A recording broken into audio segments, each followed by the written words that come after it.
Give me your cabin for prom night for free.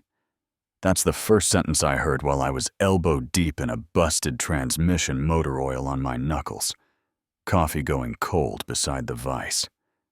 The kid didn't even glance at my "Please wait" sign, just breezed through the bay like he owned the place, and said it again with that private school confidence that makes you want to check your wallet.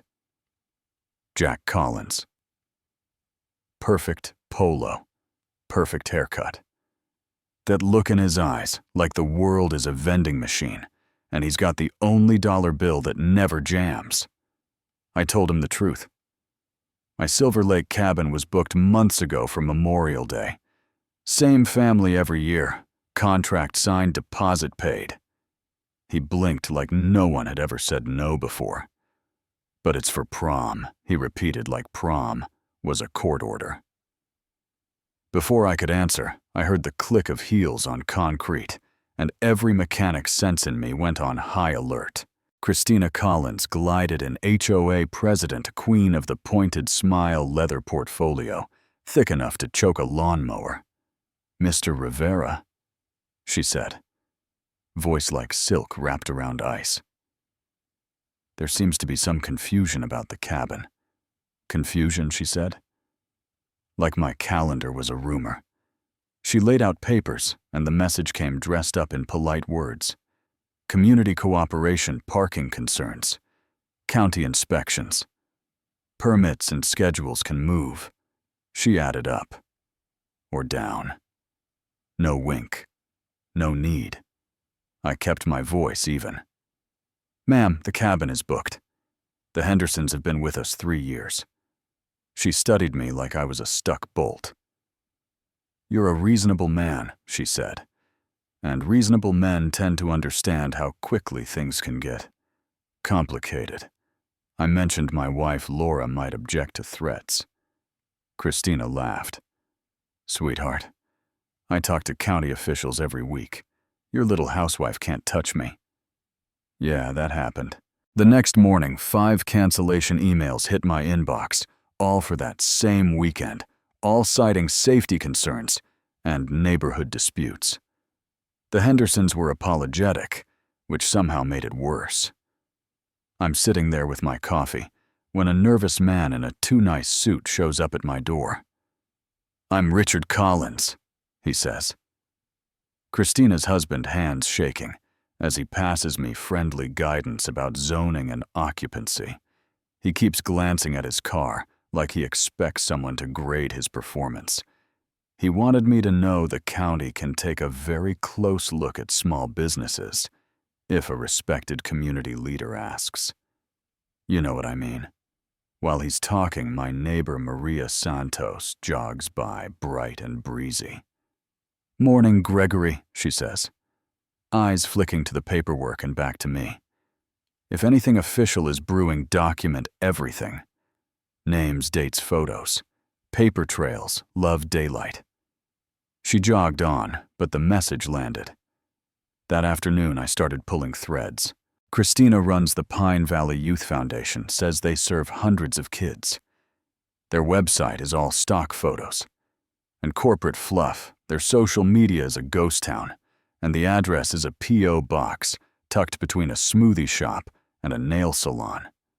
Public records say they pull in over $200,000 in federal grants, but I can't find a single real program in the wild.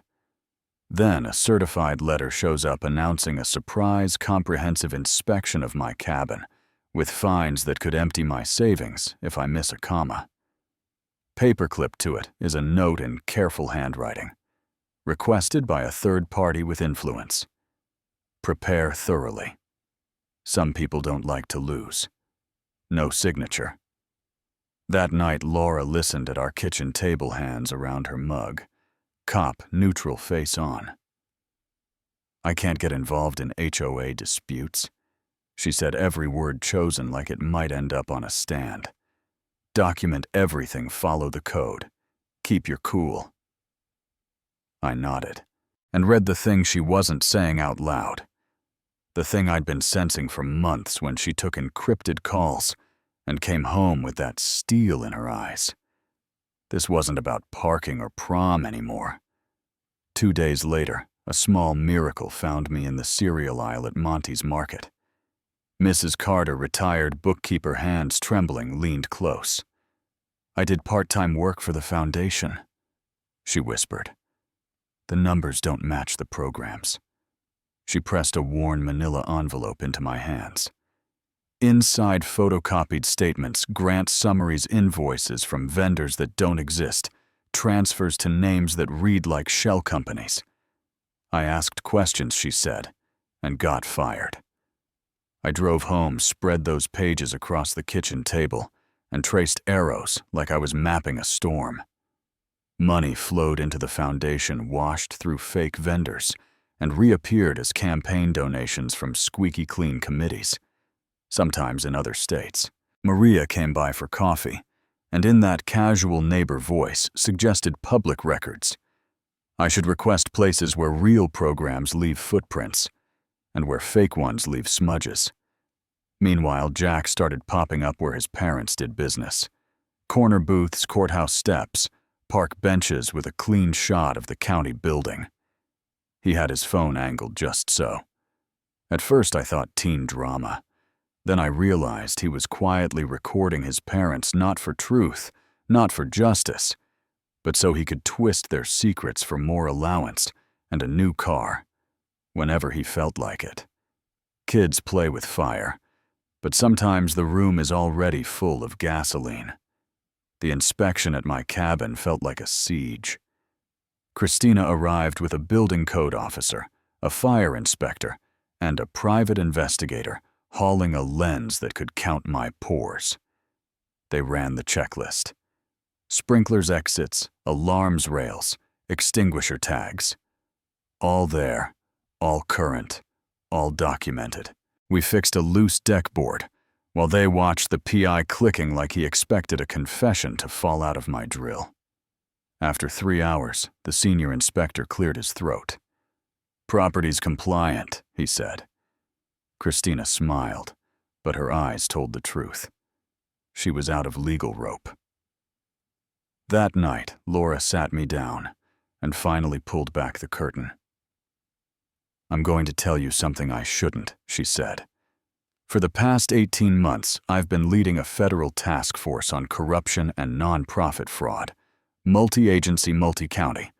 The Pine Valley Youth Foundation is on our board." The room went very still. She explained what they had and what they didn't. Patterns, suspicious transfers, whispers. What they needed was fresh, undeniable proof, on tape. "We can't move until we know the crimes are still happening," she said quietly. We needed someone stubborn enough not to fold. The break came from an unlikely place. Richard showed up at my shop after hours, eyes hollow, clutching a briefcase like a life preserver. Inside were emails, ledgers, internal memos, even a list with kickbacks disguised as consulting. "She doesn't know I'm here," he said, "but she's going to try to make you disappear one way or another." He wasn't wrong. The next morning I was arrested on Christina's sworn statement claiming I threatened her during the inspection. I spent 48 hours in a room made to flatten you, and Laura had to recuse herself because that's how ethics works, when your wife runs the task force taking down the woman who's trying to ruin you. While I counted ceiling tiles, 2 things cracked the case wide open. First, Maria walked into a federal office with a clean chain of custody for Richard's documents that would make a prosecutor purr. Second, Jack flipped. The kid handed over months of recordings, casual confessions over pancake strategy, whispers on courthouse steps, the kind of stuff even a wiretap misses because criminals get sloppy around their own children. "We'll move tonight," Maria told Laura on a call I wasn't supposed to hear. Voice gone from friendly neighbor to something clipped and official. At dawn, unmarked SUVs rolled down Maple Street, and the whir of helicopters cut the quiet. I stood back and watched Laura step into a role most people in town never knew she had. Calm, precise, unclockable.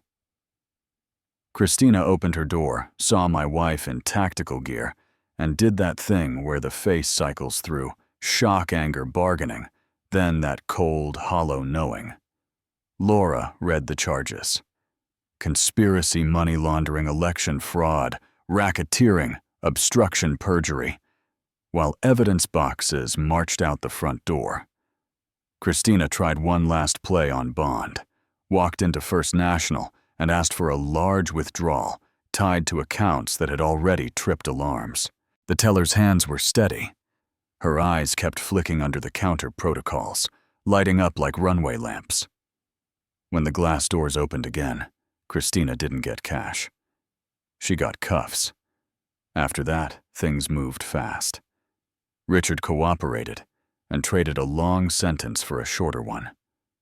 Jack took a deal and turned teenage blackmail into federal testimony. Not noble, but useful. The HOA turned inside out. Resignations, emergency meetings, bylaws.